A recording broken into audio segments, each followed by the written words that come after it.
This is the KeyGrip from PortKeys, and it's designed to give you camera support and all the same buttons and functionality of a grip that you'd find in a compact cine camera. It retails at around $500. I've been told it'll be launching in Europe in the next few months at around 550 euros. It can be used with a pretty impressive range of cameras and DSLRs.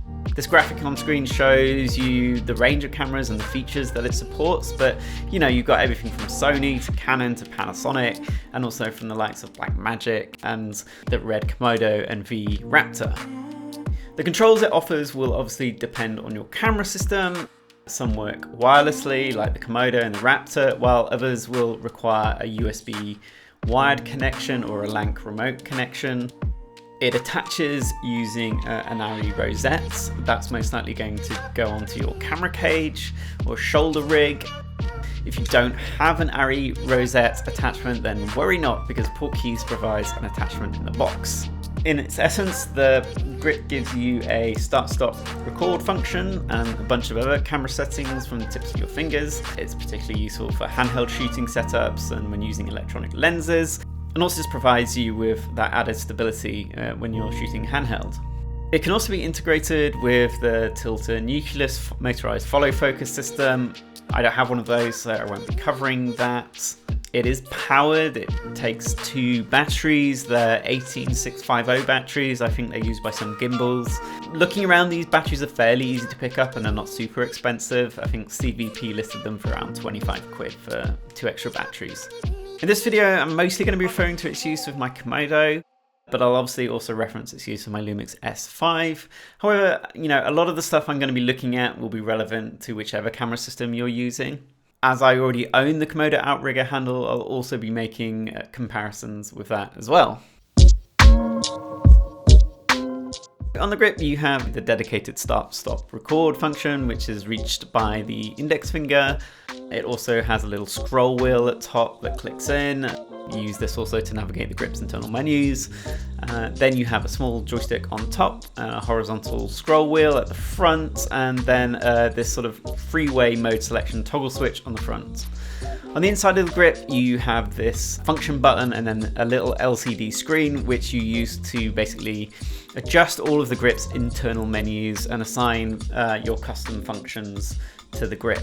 Obviously, once the camera is mounted, the screen is fairly difficult to access. I could just about do it with my smaller fingers, but I think if you have big, fat, meaty sausage hands, then you've got no chance of reaching that.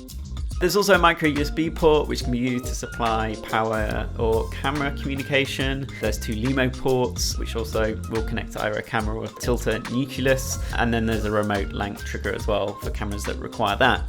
When it's all locked down, it feels super solid and stable, so there's no play or wobble, which is obviously super important. No complaints there. The grip itself is made from metal with this sort of wood finish. It feels pretty solid in the hands. There's no complaints there. It's got a nice heft to it. There seems to be this trend in these products to put natural materials in them, like with this wood effect. Personally, I'm not a massive fan of it, especially when it's done cheaply. I don't see it wearing very well. I can see it chipping quite easily. It's a camera, it's not a coffee table. I'd be absolutely fine with a sort of clean metal finish or a rubber textured grip.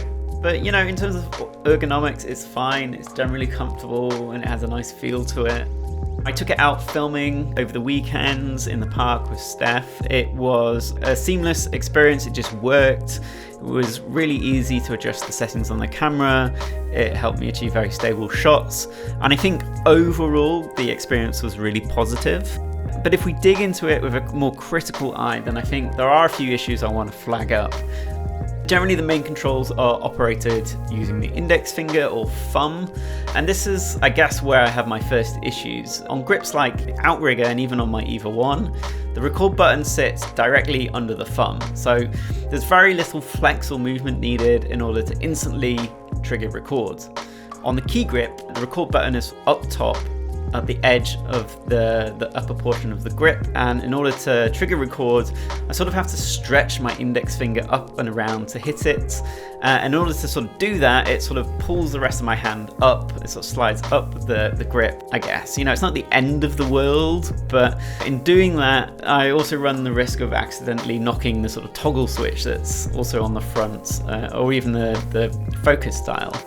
I don't know why I didn't put the record button, you know, under the thumb. At the moment, there's the little joystick there. And in my testing, I didn't use the joystick very much, and if I was using it, it wasn't necessarily in a mission critical situation.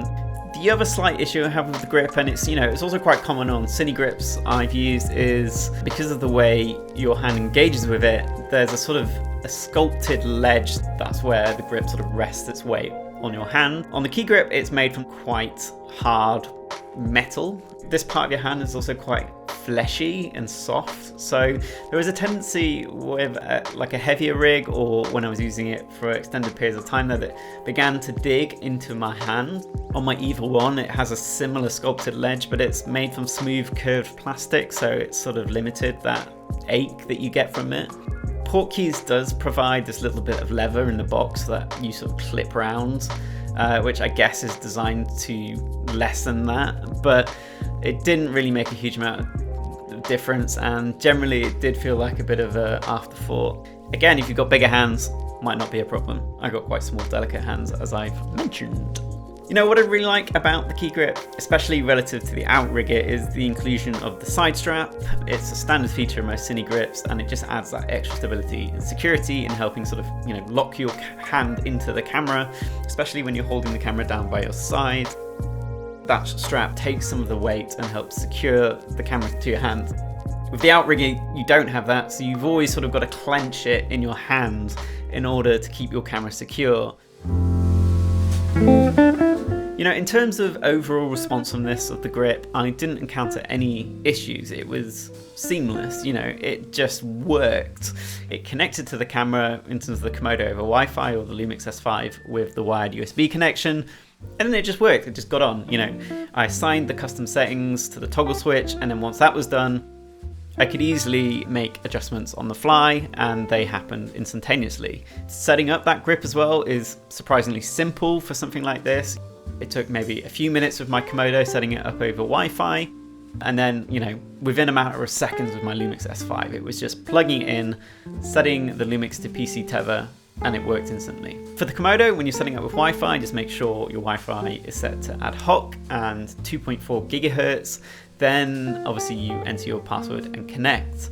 The key grip does limit you to only using numbers in your password, you know, not the end of the world, but just something to bear in mind, especially if you've already set up a password with other accessories.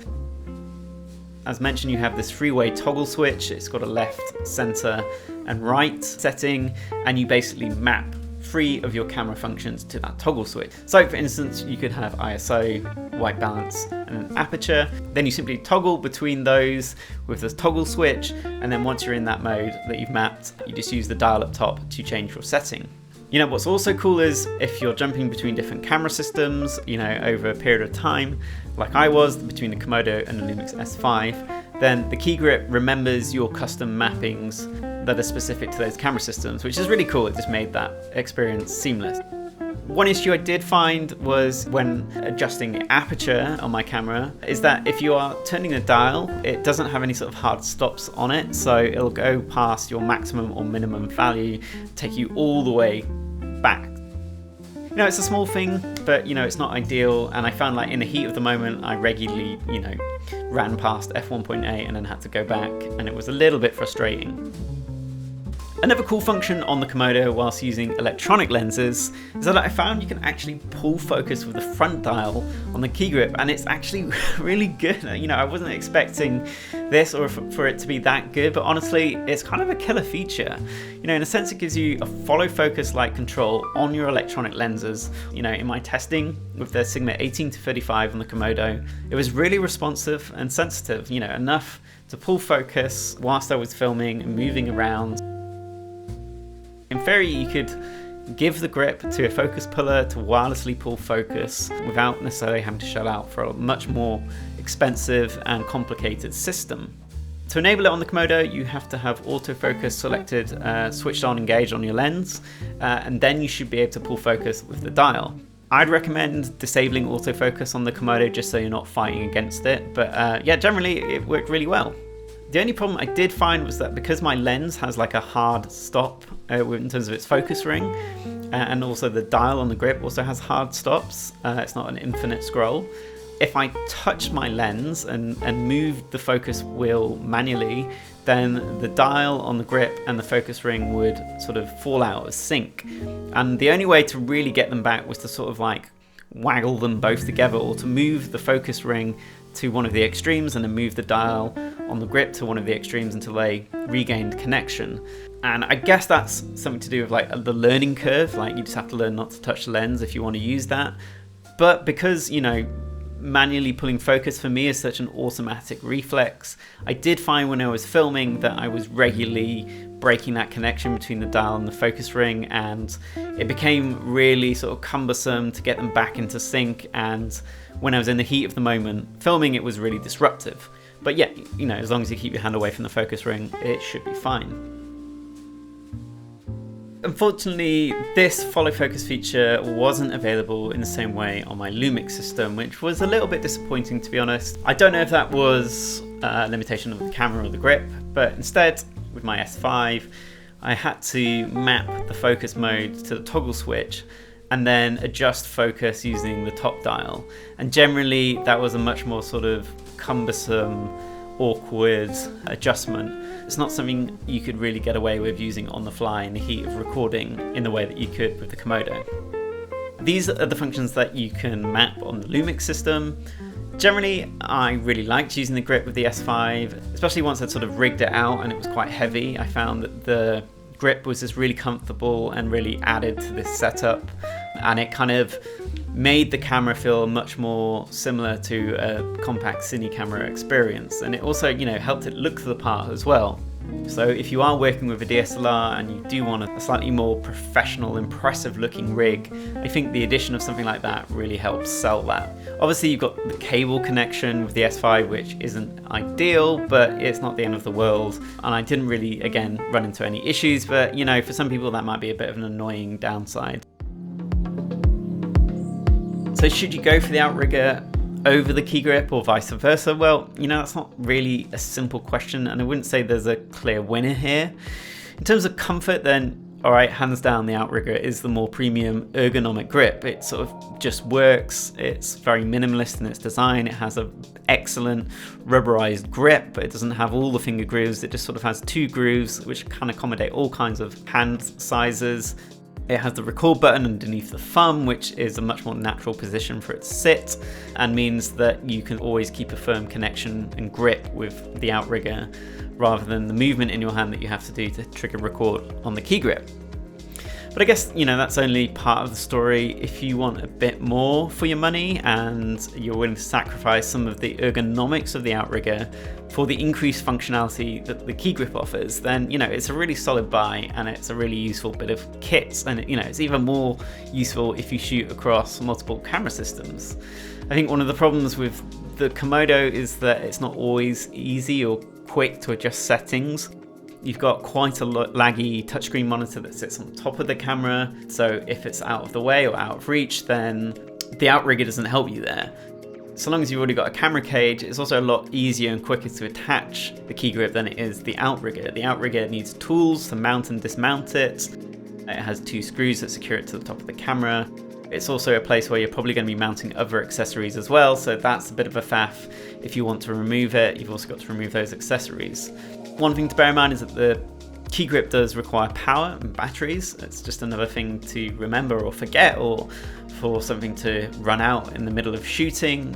Whereas the Outrigger has the benefit of that simplicity in that it just connects to the camera and it works out of the box. Another benefit of the KeyGrip is that it operates over Wi-Fi. So, you know, as we mentioned before, the top screen menus of the Komodo aren't great, they're quite laggy, but also if your camera is mounted somewhere that is out of reach or out of the way, then the KeyGrip could be really useful in helping you to remotely trigger or adjust settings on your Komodo. Whereas obviously the Outrigger has to be physically connected to the camera to work. The KeyGrip doesn't. It's wireless, so it can be operated within a certain distance of the Wi-Fi connection. If I didn't already own the Outrigger, I'd genuinely be looking at picking one of these up, especially as I can use it with both my Komodo and the LUMIX S5, which is great. It makes it really versatile, and it's just a really useful piece of kit to have in your bag. Also, when I looked around, to the best of my knowledge, at the time of recording, I couldn't find another product that rivals the KeyGrip in terms of camera compatibility and features. I think operators who shoot handheld or do a lot of dock work will really benefit from the KeyGrip, especially for those who often work on their own or in small crews. I actually think this could be super useful as well for when you're shooting interviews or for vloggers when they're filming themselves, as the KeyGrip could be combined with a monitor to easily trigger record and adjust focus remotely without having to have someone behind the camera. When shooting on a DSLR or cameras like the Komodo or BS1H, it really gives you the functionality and stable shooting experience that's comparable to compact cine cameras like the FX6, C300 or EVA 1. So if you've come from one of those cameras and you're looking to emulate that experience with a camera like the Komodo, then this is a really good tool to pick up. You know, I have been critical of the ergonomics of the grip, but I think none of these really sort of ruin or meant that I didn't like the product. These are just things that when looking at it in detail with a critical eye that I picked up. I obviously also have really small spindly hands, so I think if you did have larger, meatier sausage fingers, then maybe a lot of the issues that came up for me wouldn't be an issue for you. Anyway, let me know your thoughts in the comments below. If you've got any questions, then just chuck them down there and I'll get back to you. But until next time, see ya.